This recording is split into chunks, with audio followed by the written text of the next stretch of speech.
Biwar hojo se nikopa masa penin tu ni khawjong tabanga interview te la houlim thei dinga phat pha nei je win pathen thangwanum hanlang tu na ke houlim pi de o hele biwar ho in social media platform chom an mu diwa hitan tu nai cha Air Force Common Admission Test hung pass a Air Force Academy jingla thaile join tading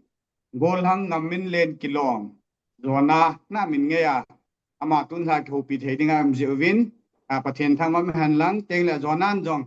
boi le jong le jing le thai ki pan do de hon le jing ga ko thei dinga pat pha nin pe jen na chunga ki pa thu kan se a het ma bangwin a golhang chapang cha Indian Air Force a ma tai training a che de hitain ken episode dang kanabol na ho jong kana se jingin ita bang Indian Air Force a lut na ding dan ho teng le SSB ho guidance ding dan ki sei chu ama hin ni ho dang guidance ngai lo wa an mu hi ki paom the jengin ke jong 2010 at Indian Air Force a ta hi ama chi ne ding Dundigal Air Force Academy Dundigal Hyderabad na training kana che hin dunia ma chi Dikonna hi chi keima timai la kan Air Force retire wing commander hi na hi channel aga ki mu to han jain avelin zona welcome kan bol kinin teng le zona ko magama se pen ga se le han mi pi ne he tampi jong le nang detail de win nania wa panan lekhan en simna teng le tu chan ge ya SSB nan clear dan ho chu som lam ta mi pi heading ani ga se pi the de han Kaki payena sir kezong ama sa penin ita bang phat hoi hin pia tenjo ka thangwa in chele nang ma injong na platform ang cha chawlim thadinga phat mun na hin pe in jong kaki pain chele na question in hunglut pailing detail ta in ke hi class 6 kahin jo hi class 6 san hi in langa kasimna in langa verbal english school kangla tong bia ho kasim hi in is class 6 kahin jo hi 7 apana hi silong langa hi kanu to kapahin hin pui do hi tain ala hin 7 apana hi 10 ge hi Douglas Memorial Higher Secondary School Lowsip KWS Silong Houlim Pina hi umahi school hi isa hin class 10 ge kahin jawen hi jawa hi class 11 to 12 hi Army Public School 101 headquarter hi chakun arts kana line 12 hi kana jawen hi che kana zo hin BA atinga hi admission hi St. Edmunds College na sir St. Edmunds College hi political science honors hi graduate 2022 achu kana zo hi chitai lo so hilawa na sir 2022 hi ga sai beting achu exam adinga hi kana jigut pan hi tain exam adinga hi kana jigut pan chizong le masters hi open and distance hi kana ball pain ignawa hin kana ball in na hi chizong hi masters ong hi pathen lung senin dam selin ka hin chai chile SSB lang hin ti le hin ke hi sir kahong jigut pan ti ri jengina hi chi armed forces langa hi kahong jigut pan hi CDS UPSC na conduct CDS bo hi kan focus hin IME hi kan focus hin alahin hi chi 2021 final semester ka hin kan panin kana ji pan hin written exam na hin la ani ki pass zo pon initial attempts wachun dasan kahin bol in hi la pathen lung senin army CDS 2025 CDS 2025 katia CDS 2024 hi kan clear in Insading ay SSB first SSB hi 19 SSB Allahabad hilasan kana kalsomi na sir hija hi screen out kana ni hi ka first attempt SSB attempt to army through hi in CDS entry through hi in cha screen out kana ni ale second attempt jong hi achom lama in sidinga chu army mama hi kinin na CDS entry mama hi kinin hi 20 SSB Bhopal hin kana chi in hi 20 SSB Bhopal hi conference out kahin ni hi zawa hin FCAT exam hi kahin het panna FCAT exam hi abulla chu technical entry bo kan hi sa hi science background bo kan hi sa hi akai chu arts kan hi ja chu kan het lo ala hin ute hin hin sei zo zamin arts on nga pithe non tech ground duty atin ala kenong eligibility zo ka ve pa na hi la henge chi branch ni ke achu Adam hi in logistics eligible ka hi mama ale hen chasan apply ka bolin ale FCAT to 2025 hi kapi pat hi cha hin pathelung sen in written kan clear in first attempt hi je kan clear zoga hi SSB hi 5 AFSB Guwahati Guwahati ahin December 15 2025 ahin kana chi in pathelung sen in hi cha hin mini recommendation mini in kahin moving cha so ke yong ka sawa hi hi chen cho hi hi chi recommendation kahin mo oh naga sela no pura bet sa chu mini bo recommend hi honna i oh ale nang ta branch mi pi ho ga he thei dum ga se lama sang kana sei tan to jona in amu chul administration ai lo logistic na ti cho na nang nan apply na chu ala ta nang ipi pen nam ipi branch pen na ding anu han to chu ke hi administration branch e elot ho na sir Adam branch ka join dia hi ti pa min viver ho he ding in ken new cha ga sei be kit leng to ground duty officers la man amu hi administration hin administration la ong hi thumin aki hungki home khen ki de hin aman training ga bolin tin basic phase training thagu an chai teng le icha he ama o board hungumin tin academy hi cha cho ma hi pure administration de cho ke kan chule pure administration kan hi in ke upa tabang hinghang na kasi mga fosung kana house ke vai po tabang kasi in district kana DC tabang ai pure administration ho chun administration se savet kolu school ho and building ai wal accommodation ti havet kolu hin aban teng le ATC admin ATC kitin administration bracket na ai lo le slog ATC air traffic controller ong hin tin aban teng le administration stroke FC fighter controller ong hi di hin ti cho ma training agal huna thagu ban chai zo teng le hoi chi pet an mu ham ti chu hin tin in zo teng le ke ni ka changa ka kho han teng le ken hoi lang chu pham i tam thong ki sei pi nan tin tun vi vor ho het thei ding in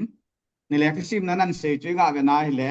na background dan military background na hi te ding ta sanamin army school hon hung ka ya le tham chakhet na nu le na pa je chu nang lol hin na len ta air force ading officer hiding ni ta na nule na pa min ga he de ka de sa in and nule na pa min to teng le na pa in hoya to ham jong sam chaket nin se pi the diu ham kapamin in hin pan paileng kapamin hi sir hawaldar retired Thangkhosai Kilong ai in na kanu min hi le khupnei chong Kilong khupnei chong pi Kilong ama hi kapa hi Assam regiment na to Assam regiment na serve an bol hi in 2019 achu retired hi in chisa wa chu DSC hi continue pay in to hi 15 wing Air Force Bareilly ho posting hi sir ipaum le jeng na paum ta air force station Bareilly posting pet ta atin na yung air force anong hiding viver hoy ni ga he diu cho pa iga be na le masangin ng kana seitan sum thing sela cha te kive kol ti kati jing pa he gen the hasa tampi na to diu na pa jong serving na hi lai tila na pa lo wa na nule am nan jo ho se short pi pin na wa na se le diu yong ka ga ge la he sa hi yengin ya chu sum thing sela ti mai la na ke kho kha na hin teng na pa yong ta DSC aga to ki la ke ni nga chu very close nang jong in do teng le na hung po da administration onan mu ai le te ka banga chu ATC and la FC yong na chun DSC ho security officer onan appointment nan po ai le na pa ho adinga OC na nga chu commanding officer ki login OC ti officer in charge le officer commanding ta ke jong kum som le li sung Air Force ka to sunga chu OCDSC ka hi to pe hin iga agela le emotional da omin nang ding de le na pa ding de a chu nang hung po do teng le kum khat training nan cha na hung po do te na chapang cha yong ne chun OC ding condition na mu de na a chu ne ta ga se chit be hin ale tun mi pi hong ki hil na the ding in le khanan sim sunga chu tile na tu chan ge ti taw te ina mu ma sanga hi hardship gen the ha san na tu ho ai lo wala nang le nang na pam lo ka na nu ho te incident te de hin ni khat le nu lung ha da in ho na the ich ho ta bang chu EPP umam teng le nang in hi chu overcome bol en nga chu EPP struggle na bolam ti naga se te dang thêm khát HICHI background in gặp LIMNA sir cái hi kawang phải in kapa hi in kanu hi in ama teni hi neulaya pana hi lekha lang hi khosa mi an hi honin neulaya I neulaya ko ni khet masanga jong hi ko ko khata tau hi kapena ko hi luang sanggol hi inna hi chi ko hi badungin akhen highway to ala hin highway hi ki kamtha school hoto yo hin ki kamtha hi zia chu lekhasim na ko sa dan hon chu highway panga inmun an hol honin sapang ho lekhasim thein ning an ti honin hiti chun inmun hoi anala honin kamji phaya to hi hiji kamji phaya ho hi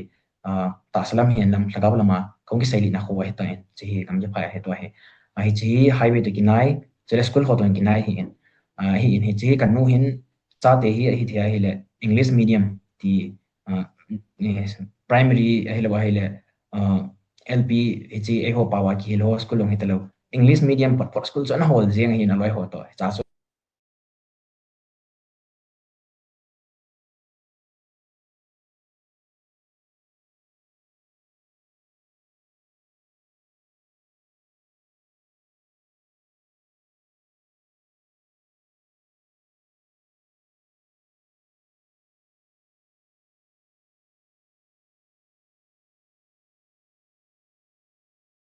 ai jeng sia hi atam zo hi inu ta ki school hi hanlang college wa ngai chat ti taute financially hi hanlang ahila wa hila emotional lang ti hi jeng ina khabi ve le chun nong chun emotional breakdown nong chu le khai sim changa chu zi hi financially langa jong chu eki thopi mama kapasan pura full support lekha ka chai na ding chu full support able mong jeng hi hi tai lawa jong chu ka unu ali nu hi graduate hin zo hi kapa hin mi khat se hin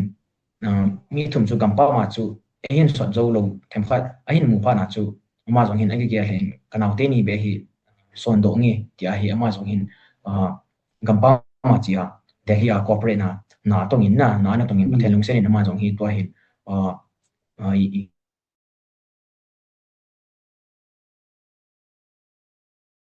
ni hai to hi na cha so financially hi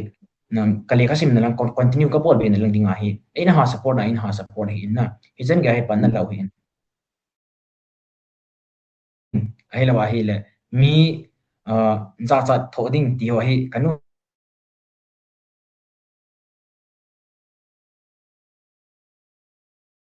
ti ding ta azi chu lekhasim iti le chun sumlang hi jingin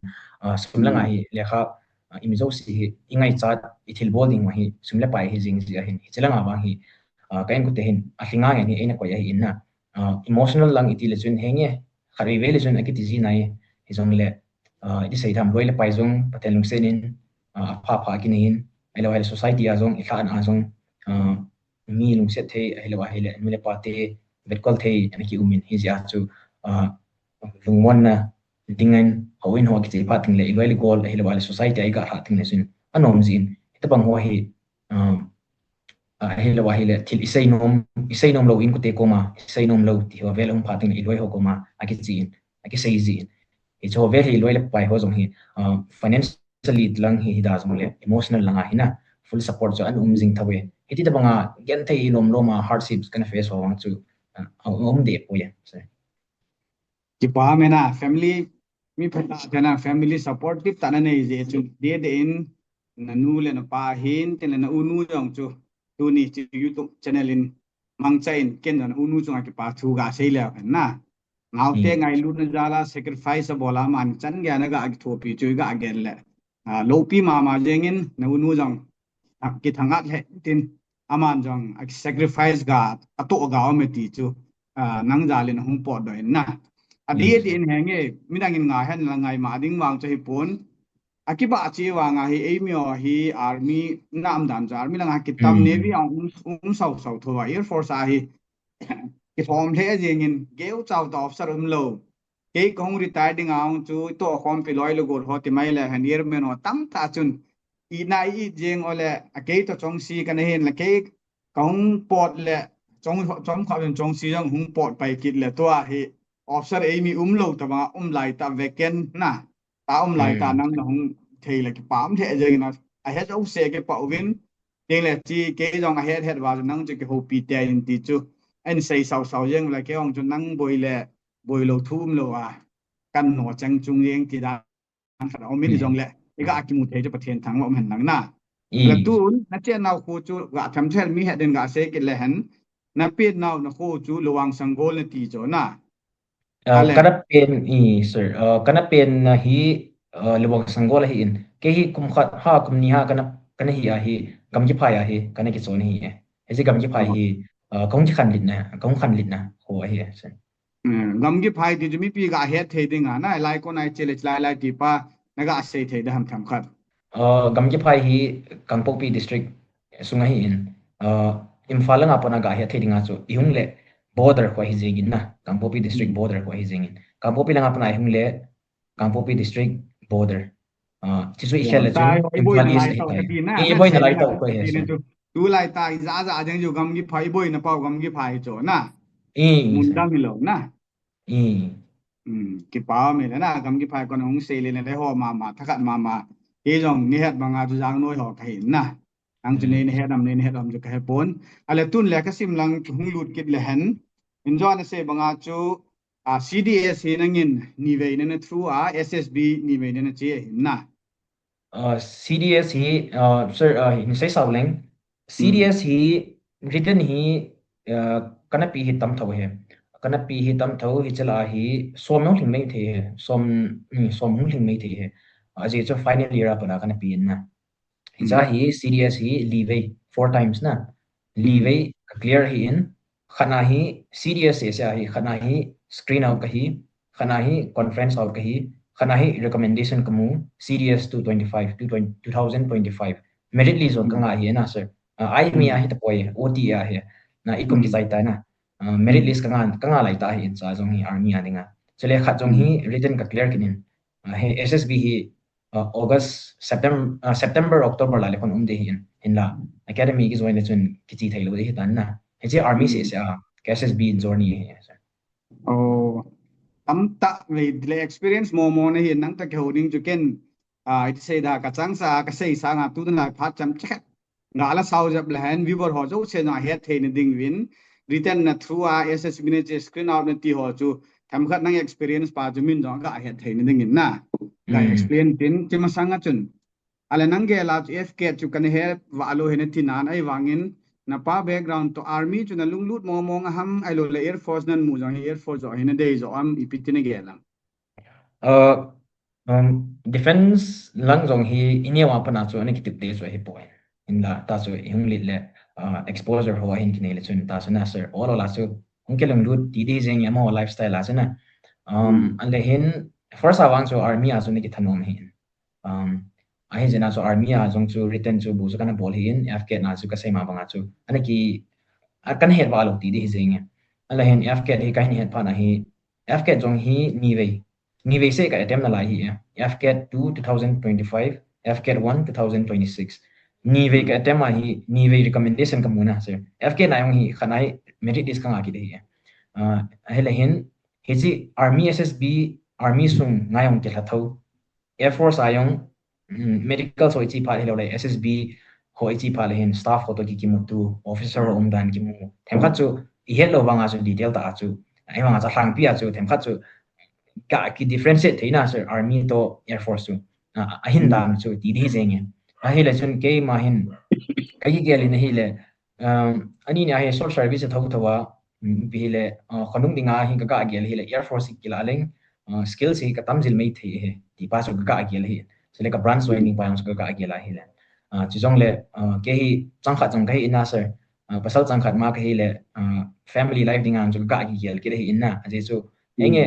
air force song chu ha nan te jong le comparatively army sa nga them khat chu ano me ti zerwa chu kaza jena chu air force lang chu ka chu hi in hi chu hi jeng sir very very right so is kit mai la ke experience a khi je na nang ding a jong kam khat na ka het chit ben ki sei ma hen nang le adang story sei lo win ken ji kan nei chai ka ji ke ki puya direct station a kom pai na nang jong family adanga chu teng le army to te ne denga air force aphat na chu air force station jo se he 99.9% ti the in family station na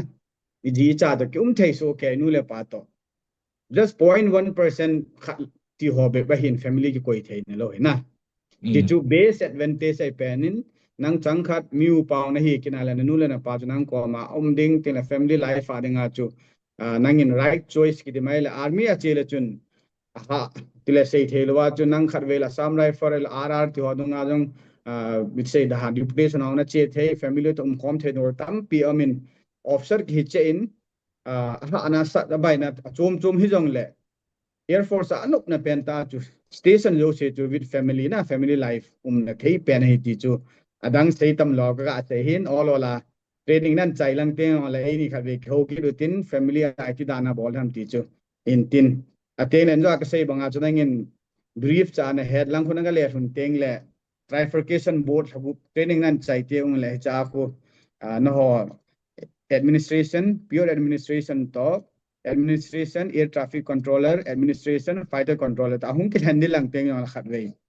ka number yang kila na ne ta in contact kin in lang hi the ai la ke wang chen ka dei pi chu pure administration mu thei le chen oh ya hoi hi ti chu advance aga se pi ma sa hin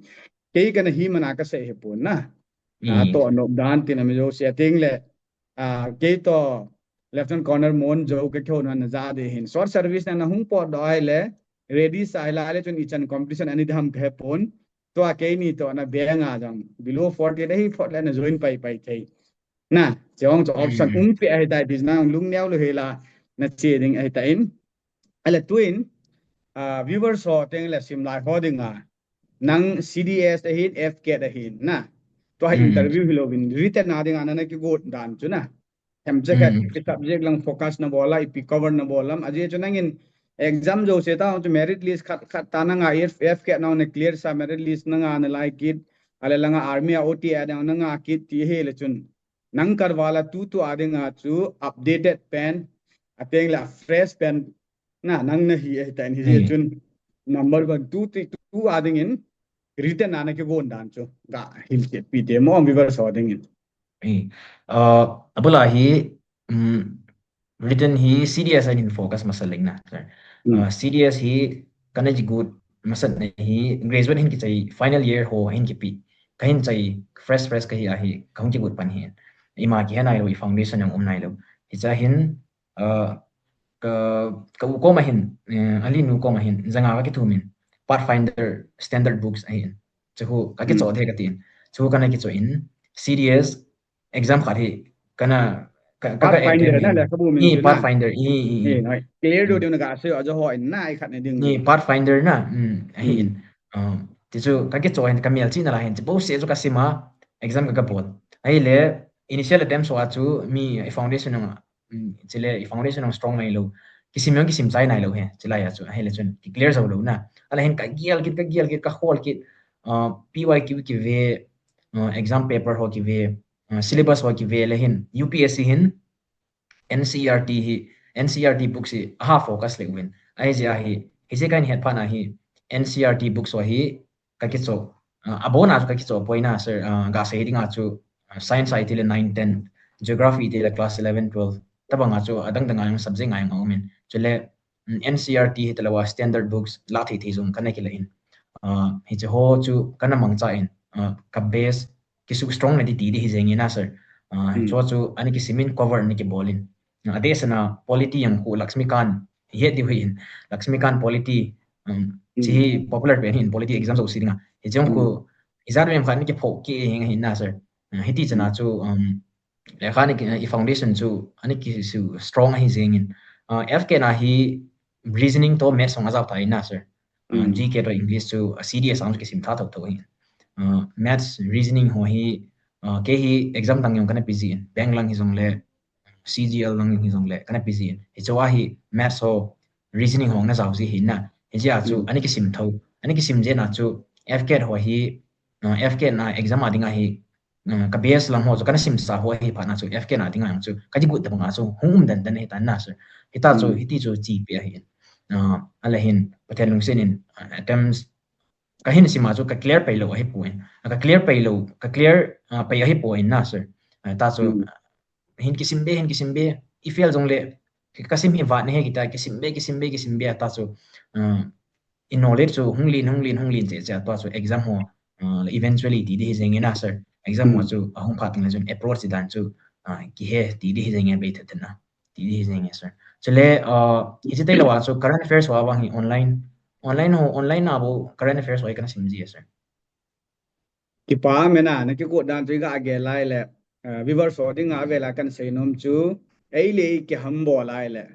pathian in ei lot hin sa de hi ti pa ka sei mangin ama jong zona jong khat ve ate ma pass pai hi point aman a hi wa nga la ama ki ham bo la khat ve a fail nung jong le et che ki preparation awat na lai ta ki tha pat ki na lung thada lo wa hoi se la ama ki ham bo la vela ki go jing ja ta chai na la nga choi le foundation hung hoita experience ita alom loma hung pasit ti de heng na iga agera le ho to ni la khat se ki ji do ki lut pa hen nang je la alom loma ta option na ho chu ota ding aw ne kit na lai aban te na ta f ke tu chung aw merit na te ka mang chun hung jaw da la chun next aw merit ne kit na lai na ta panga he pang ka hon veleu chun gol hang Ngamminlen Kilong Johna hi ki hil thei ta hin hi chan ge a ho kuki chapa ti mai la han la mi ta ga lo hing hi kium be set lo he kium be set kium lo ti de he alom changa nang in ta ju thum jen nanga na pa sit sa ti chu ka he dai la mi jo se ngai ho de ngang i de se da kil pho na tai hi ding ka ta sanin le kai si mala ta hi sim de hi ti pa he mi jo sen ama ko na ki jil liu ti cha vela ka ga se ke hin ale tun adang ho reasoning ai lo ala mathematics so na ga atina in nang ga gel da na f ke chu nang chu na la bai chen cha na ji do ta na bai ne ti di sa he tain nang ga grade da na chu river ho ga heading first class ngai hin na kana seitan ale nang ga gela chu ita bangin prepare han la ai lo la ha pen subject a concentrate du nang in na bol na ji subject ya ha pen ne reasoning ho ai lo le am dan chula na je mathematics so chu abai ne ti am al hoi chlai pen tai ha focus leo na ti am aje air force alu ding ni hin ga alang nei je mojun cds lang pe le mi jo sin head oi tain fk na ding chun tam khat elaborate devin epi subject pen a focus bol leo lord hing thei de wan mo am tin ga sei pe kidan i FCAT chu abe katini jong hi point na sir mo ya chu inasim tam tai na sim base na exam hoyong multiple exam hoyong ani ki pi base je na chu ta chu in sim be ngai telo revision i bole chun hengi aki go da banga ki hi pha na chu hita chu ngi do hi in thangpia hi FCAT hi subject li hi na written exam hi English reasoning maths to GK hi in icha hi a level jong hi ha he adisana tu chung hi vendor ki khel ki ta ina chomena kanda ga hi ta inna yachinin ala hin paper ha ma English wang hi ha mo mongin ka het khelo le ke wang CDS wang ka page in CDS ang ayong ha hi na English wang hi FK English ha mo hi cha dinga wang hi vocab si ta ta ipi hi ta ta u kha lo jong hung ji hin hi ja hi English wang chu detail ta sim ngai na vocab sen nang rules sen lang second hi reasoning wang hi apa in as exam dengan ni gu na hin attempt wang hin attempt thei ma hin reasoning hi ikitip chu le bang chen reasoning ya rang bia time issue bo hi zin na sir koi man khat ve ni ve kati poi multiple practice mock test ho bola jong reasoning chu ki master thei hi GK wang hi a base file ho ding wang chu ha hi GK hi level chu very detailed hi na ki bang ma hi mo one option ti ho hichi one option tick ding ho he point pura statement based question ti vel na helwa hile details ta concept ti di jeng in na concept clarity nei lo le ki solve thailo mama ki attempt thailo mama ti vel hin he ja hi GK adinga jong hi i foundation so strong ngai mong head gil mong angai jin chule maths wang hi ke hi maths hi nan maths class 10 ka hi ai kana da tha je ni na sir maths ai struggle ka bol jin ai jai maths hi ke ding ai hi ke na ha ka sa jin adesana advanced maths hi ha kana sa ka bol thei pen chu arithmetic ti di jeng na ka head attempting ka head lo chu da tha ding ti pa hi jeng adam ho as balance ding ti pa hi jeng maths he ho ding awang chu anama no scoring hi he FK na maths hi chang chu hi sir ale ta nang say subject segment li a chula na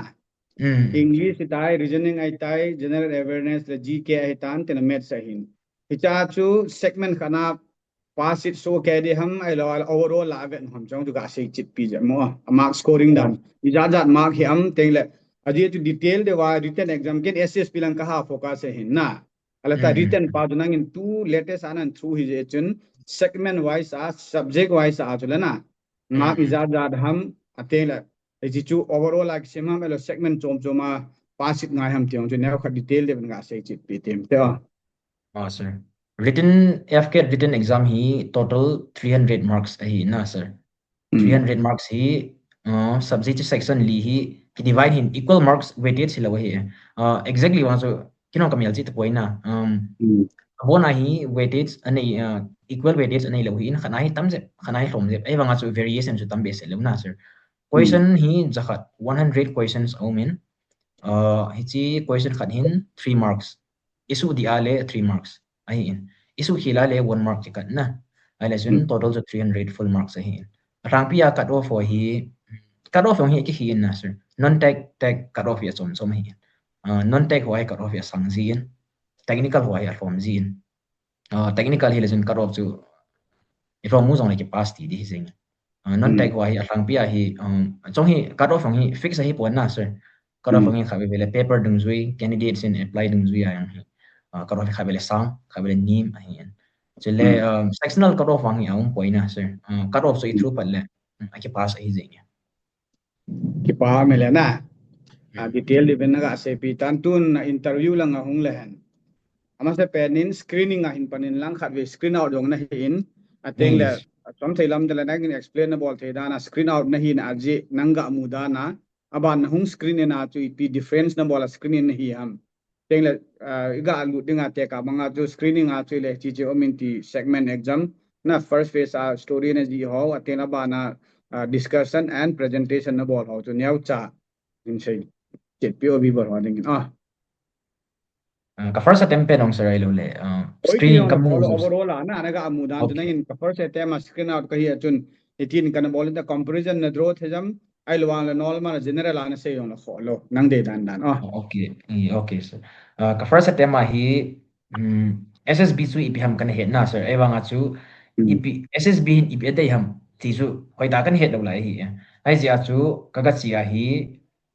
story hi picture chu ka vet lesson gel sanga chu blur je picture hi first hin screening process in same masaling experience masingin stage 1 hi stage 1 bo se hung focus itin stage 1 hi test hi multiple test hi conduct in khana hi first hi OIR akitin na sir officers intelligence rating akitin isa hi test ni verbal non verbal kibol izole picture perception limb 30 second very hazy limb very blurred blurring limb khat 30 seconds ki display ding abanting le hi jizau lesson 4 minutes kimua hi cha story ipi na persifam ki tisu kisun tisu ibol chile discussion test ki bola cha chu discussion test sa hi narration individual narration khakan minute khan nei che abula pana achai ne gain unbolding achai na pass na lesson discussion test ke ya chu hi le screening ke first attempt hi alahaba na hi cha chu picture chu gel sang acha blur jing ai lesson amount perceive thai dalo na story hang chu kalungel a chu ka shooting very irrelevant ti de jing kasunin kakisu chai ki lo he cha chu kakisu chai ki lo ai wanga chu ani kisu chai lo le ko boy narration ho discussion ho participate hoi ta na bole na lut mo he poi ti chu ki he thau ala hin narration hi kabol narration wa chu hoita narration langa chu confident ka hi narrations ka bola ai ma discussion a chu hoita ka participate zo ki lo na sir ala hin chawang chu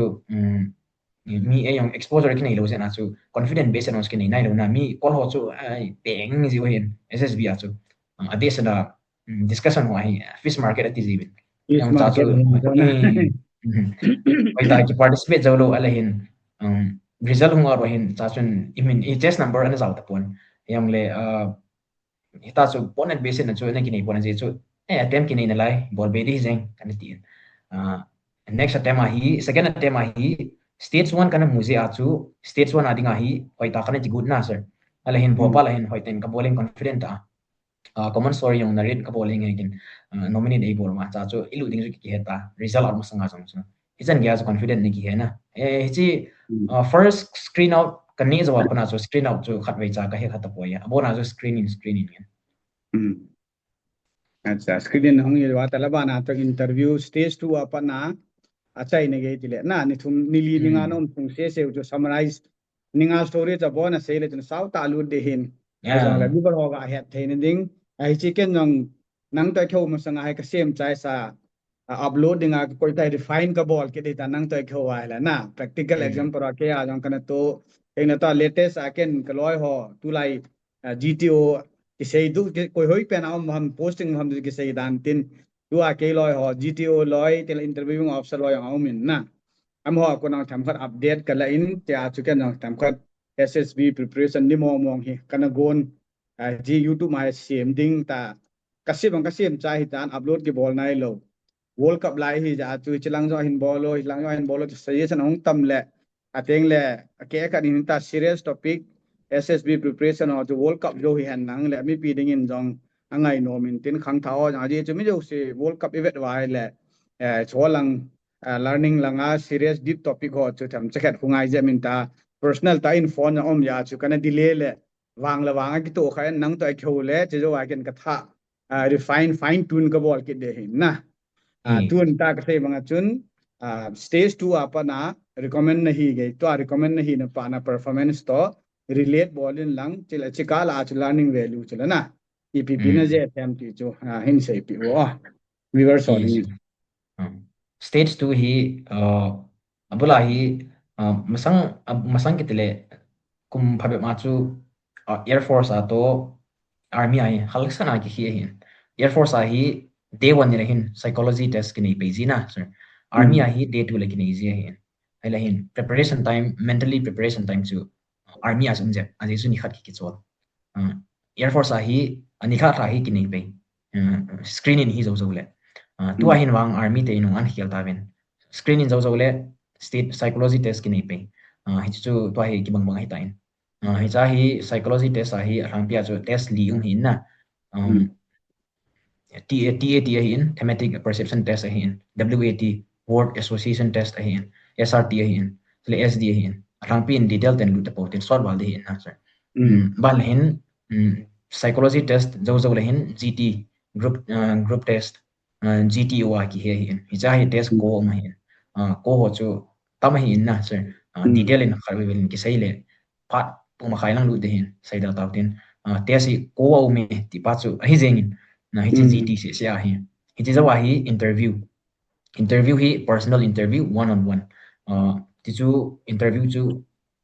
anyone in the la the hin na board president deputy president koi na la the hin ti chu one on one mong ai hin hi ho thu ma chu independent army assess a bolova cha chu last day conference day 5 day day 5 hu conference ki ti hin conference ni la kun semi circle type ti dham ti sei dham na semi circle cha no so hi poi khat ve le ti sei dham rectangle shape ai wang chu tabang khon om ji min uniform a om diu it's a conference day la hin ni dang huwa chu civil dress areng yong ki hello na conference day la hin president pa imaya ding aninga chu assessor ho diming ji hin ki nervous de ya na mo ke gol question ka center a to de na yung lu lesson deep tuk ting ji silai ho lu le it's a part of one result ho hi ki discuss you na sir banting lesson conference ga ji hin conference ong hi athupi en ke yelda na hi waiting time nei lo au min doubtful ho ama hi doubt me ti lesson ki discuss you timing jo solve ji na yes or no chu athom ji hi ti chu hi hi chi chenga chu keman ka experience ga setting a jil do thei chu stage 2 psychology wang hi ke wang guidance ngai mong nge katinu aji chu ilung thim hi in igel chu ati ti wanga chu anati lo mai theina DC lo alhin ipin SSB ni pengai chanam ipida bang quality hichi organization hin ipida bang ngai chanam ti hi hello hi heja hi group na ding mong hi expert ho ti de hi jengin na coaching institute ke hepway guidance ke hepway athem ti de hi jengin hesa ho guidance ngai mong ka sai GT yong hi chiwang hi public group test hi jengin public social adaptability ti de hi jengin na sir chiwang hi angai cha mong mongin hi chi ho public speaking ti hona aji chu into a test ko me dia so lecture ti group discussion ti na group GPE narration ti dimse ne hin dimse ne military planning na command task GPE group task ti command na task ti vel commander anapan sa diu nang command na bowling ti bang ho confident ho na tam hin quality hi cho hi iti ki learn ham iti ahile e wa hi ibang phawen society ai hlau hi hobung lang yan lang social lang ka poi platform tam tai ni win school college ti ho velai na so hi opportunity social activities wa hi hi thia i kha sing hin wang advantage wang chu akin nei chiwang great learning a khana ka koi hin na chile interview wang hi interview mai practice ngai aje chu thu hi ki he ai wanga chu ki present thailo ji poi mo hin ejina hi very it is a articulate da thu saying pa hina chiwang hi ngai mo mo nge interview wa hi ti pa chu kema learning a hi na today la chu hichi armed forces ti di zeng hichi organization a looting awang hi lekha het se wang so ngai poi se overall OL queues at even officers like quality 15 OL queues amin atamin hichi ho yung wang ngai mo mo nge kai se banga chu 15 OL queues ti listed ti chula na yo defense di mo mo OL queue let down ki ball chi chung cho na chu le organization skill til accessory skills to chu avet thau ami na chu le OL queue so cha vet no hin na reverse holding in ta man zona in part constraint to abon an hil che lo hin ke episode chi video kan kachanga kan bol teng lawang chun hele ta man se banga chu all three segments of the main stage 2 apana psychology amnan chu hin tel interview hin tel GTO ta so jo se ang abona ke ya based to ta ma latest to update ki bola explain one by one again aban lang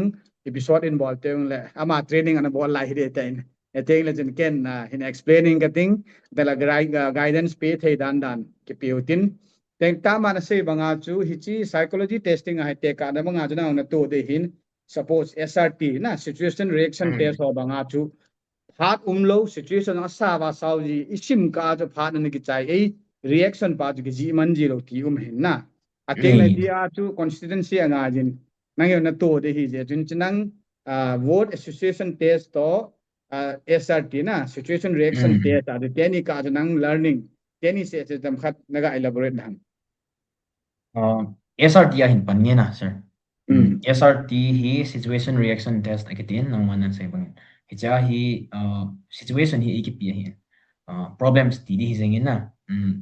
practical problems ti di zengin hi cha ekipg hi chu 60 SRT hin nang sai bang bang so hi chu timing hi time constraint a hi maximum attempt ki bol ngai hin 60 attempt to ya 60 attempts of ke hepon na maximum to hele 50-55 ti ho vel wang hi candidates ka hi ke yong hen ka bol le rang pi hi 45 hi phati ti ding a hi ka god ji hi ke ho kin ka approach dan cho hi le sao loading just 3 steps ti na 3 steps a hi ka solve ji hin problem so hi le 3 steps tat ta hi hi cha so ka solve hin rang pi hi 45 to 50 ki ka hi ka pha ji hi na sir hi WAT hi in sailing WAT hi word ho hi khat vel hin imu kha lo ho hi ki muji ilung thima word chu ki he mama ilung thima chu ki he zilo shooting chele word ong hi word chu a sentence ka ti na he sentence chu shooting ki he zilo word chu ki he mama aje chu 15 seconds chu imit flip ka chu ki sai ji hi ta na sir ting an ti lesson word lang hung ji ala chen ai cha hi ke man ka bol hi word ho hi practice ka bol ji in chele sentence ong hi idei dei su te hi kit bon na sir idei dei su le pass diong chu hi po sentence ong hi very careful ta if sentence with ding ham ti pa hi ipi ta bang sentence hoi ss bin adem ti ong hi uma hi ezina chu ta hi practice ki bola ki khola word khat chu ki practice pat ne hoi hi choi ki sun le phante ti de bang khat chu ki gel ji ya ki practice word ho na word hoi ki practice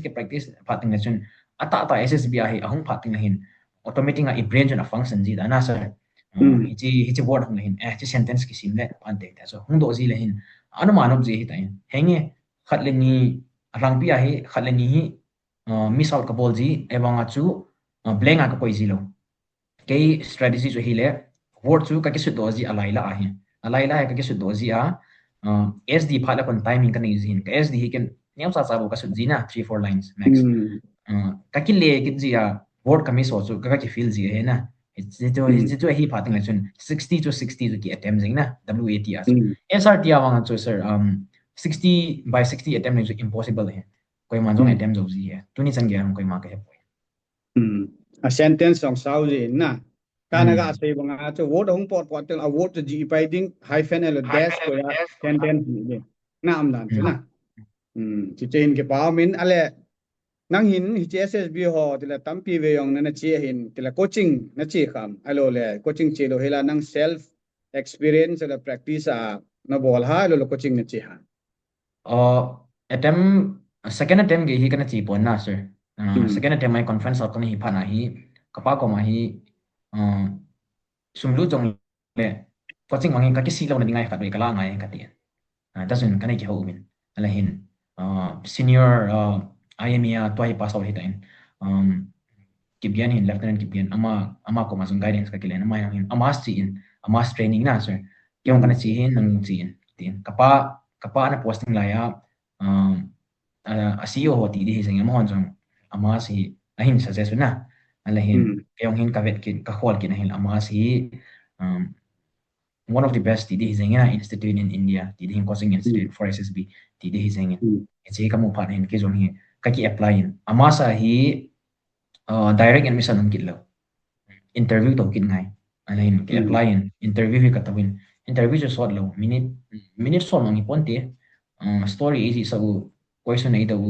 general knowledge chile chi extempore speech bang hi minute khan in sayin ti bang topic ap wa na isa sa wa cha so select ki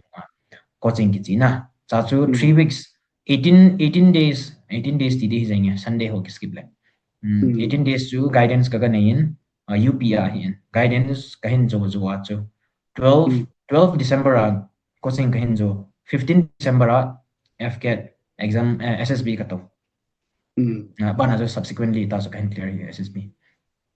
coaching address neti pen chu amin to amun allocation address kalbina ga avel se kit bi da vivaron tinga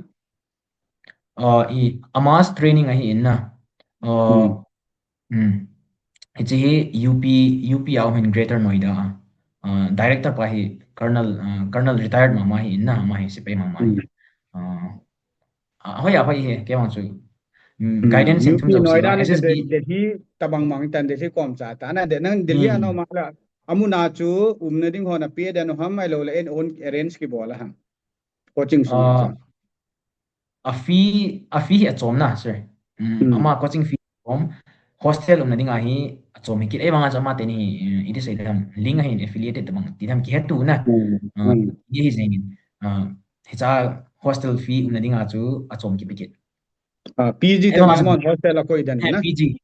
PG ti di zeng PG student dang ho jong hi PG na koi dan wa single room ma mohammed sharing ana koi han sharing hai sir mi thum loi mi li loi ti na group ma na kyu me ke group yang chu loi kana ne yang chu kabang phadan chu entry zat NDA ACC entry SCO entry technical entry NCC entry FCAT entry zo si mi ki het biana sir apana apa hi to zong hi NDA loot naute ACC entry a loot training ball NCC a loot technical entry a loot mi chu loi chu kitam nei thawe sir apa chon ne chu hi jing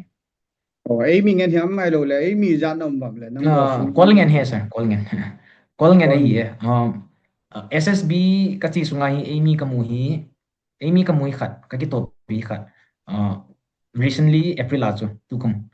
serious entry hi e manga chu board dang khai wan na chule khat hi ka hekinin ama hi board dang phopal apna recommendation mu Amy na ama la join ta na ama hi medical si china rain te kilo me che ka het hoi ta bang ka het lo na clear bang chu SSB bang chu clear he tun ken vi bot hoting ga se kit leng zona na se bangin KHANGTHAH ho ade in LEKHASIM LAIHO tul ha chi zona interview imu vai le ikitil ne dibu jang kadejin tu lai SSB elo la de din officers army tata ti cho OTA min IMA min Air Force Academy min ti ho tabang nam dan chu choi tam wang ei mi ho hi ilanga hin ila sam le win I focus be po win tu ni zona lor hin mu te hanin khang tho de den ki tha ti lutin tam thei pen tabang ho lor hin nei te ning ki go tin guidance ai lo ai le di sei da ki Houlim Piding itabanga ituma ki gondam ti ngai cha nam wala ka sei jingin it's a YouTube channel through a he ka number jong a he tam ta te YouTube ong kan sei ji in ai chai contact ki bol wa guide ki bol to bai lor hin duty hi khang thaw avela ka ga til ki do hin ki paum le jingin zona phat nang yong na chi di ko nei te in na bol no nga ho nan phone jong i jong dim set mai thei hin ken na phat tampi la ta pong ka ting hi jong la achai na nang viewers ho alula khang tha ho nang chapang cha lol hinna thupi ta aji chu multiple na ne hin nang in to jong waiting te ka manga chu army on chi nom option na nei na lai air force adin na jong khat merit list na ki na lai ti ho ga ki za le ke pa mo mong hi ji chu nang in advice elo na vai ha nom viewers ho ang dong ho dinga to ki gojing na lai amun ai lo ho hi nang ni pi advice daga bol no ma kasai pe nom chu hi le viewers wadinga in general di zeng na la pia hi nge exam chu a field atamin na defense lang se so hi point chule ai wanga ai ho hi ka bena hi le ale lang be set hi itam be set bomin henge aniwalam nong ti dang kating very common langa hi ha panwin result ho ka setting a GT ti hovel ho result ngot le hin emi khangtha ho ya tam ji in na ki pa biu ma ma in langa hin mi akilo ma hin tunya ka sai nom che hi le avi ho dinga hi ga sai ninga chu ai thia hi le na tu hi le tup sangin ka tinong me thil hi tup sang phat le hin thil hi tup sanga dedicated ta hi ikipi phat phona hin kilo thingi tiwang chu tiwang hi daring a proven fenga ka sai no min na aji chu kin ke ma ten kamu zen henge time chu lu ti hi kumli kumnga ka hepoi kumtum ka hepoi nga chu investable ngai hi nong me do phat le hin it's worth it na hin ti mong dinga hi in na se phat le nang dinga nang se dinga zonga hi te point na family hi in ades na nampi choi sang ding chu chingding pa ding mu sin hong hi dinga hi azia chu tunia LEKHASIM ding ki go to competitive line dinga honglut go hilewa hile alut sa aji ko sa hodinga ka sai nim se hila izalin henge exam chu khatwe through asu ki through lo hi zia chu multiple failures on mai the jong le bolbol jengin ti jengin bolbol jengin pangpang jengin lang nalung tup cha khet le jin namu thau ding hi pa su ka sai nom hi chu hi jengin sir ki pa mena dona pa ten siga kheulimin khangthaw na khan to pi theru tam ta na sei da in avelin zona pe nin jong khangtha ho ken kan til no mu ken ka ha sei pen hin ei le ki ham bola ei le ha panila taw na ta thua ki ham bola le ki lo thing te hi there is no shortcut for success ki ti hin na time invest balding part invest balding time and energy tengle never give up kati jingjeng ai kazo ta poi lo le thei ta pon ti pa mentality umlowa kalo hin te de hi ta ki gut wa hele mi lo hin thei le bring ai hoi lo hin thei lo diu ham ti pa he alien ki gelutin ade den zona hin kho an seyin chapang la hin khong ja so kevin ta chapang cha ma ta air force academy emi ho jong ki tamlo officer jong kana sei bangin thumli beb ki ha ta ma jong honglu nai le ki pa mo ti chuga ase hin pathe ni na ma jong training ni nga phat thei bo in tin ain sung mi te ding ang ga benai le ki thangat pi ta chapa anei kha hon jain anula pa chungan ki pa thu sevin nula pa te in ka avel wala ka seitan sum thing sela gen theile alo taw no to tho a gen the ha sal he jong le han cha te LEKHASIM na hi tai panila wa le cha te ni khat le lo thing te ding zona nan sei mangin ka nu in ka LEKHASIM na lang pang ding hi ai le avat ni macha umlovin e ko je ti pa chu nula pa te ho in engem ho chu nei zo ma hi pon tin nei lel he jong leo anula pan LEKHASIM angai sang hon ja chu chan ge apan ala hon amang lo thinga hin aga mu hon ai tan tin a u nu jong chi mi jo se dinga ama naw pa lo thin thei ninga man sacrifice bola na to a anaw atasot chu iga agela le thupi ma hi jen in sunga jong hi ta kingai lu to a kitasot to a lo thin dinga ibon chi ka panila khom wa hi a hi le pathenin ei lo hin sa te te deu hi ti chu tomlam taga se hin hi che anan ve zo se ala nangai zo sen til khona ne thei che ne ding win pathenin jong pathei bo win tin zona jong pathenin pathei bo hen na ki pa me zona all the best for your Yes, sir. training and again we will talk after you pass out from Air Force Academy na Hey, yes, sir. Kaki pa Indra yes, ka sir. sei bangin academy na lai jong le ke loi ho phat no ho je le phone ho sis ball win tin te lai wan la Sunday ni dung teng le PCO ai lo le landline dunga phone ho ball thei chang au ma any type of confusion ai lo le pam khan no mai le nin contact in lang ateng le no ho trifurcation board hagup trading na chai tu phone yo nan pe win tin hi jo board ma sanga jo khat le nang jong ga lu din lang trading ga ball din lang thanga out bu monan chaya Sunday ni dung na hung pot do teng le ATC na la dham FC na la dham pure administration na la dham ti nang thanup na yong hilang le chen hung ki chi dom tan tin teng le ni khat ve ki ho kin he ti chu ga se na phone na interview hi lovin nang ni pin na la dham ti pa jala na Hey, yes, sir. guidance ti tin to ding dan future a hoi chi to no mam te na nang family life a ding a hoi chi pham ti chu te kom ki ta to le na Yes, sir. Yes, ke sir. pa me Sure. thank you na Kaki pa yes, sir. Kisa. ke pa me le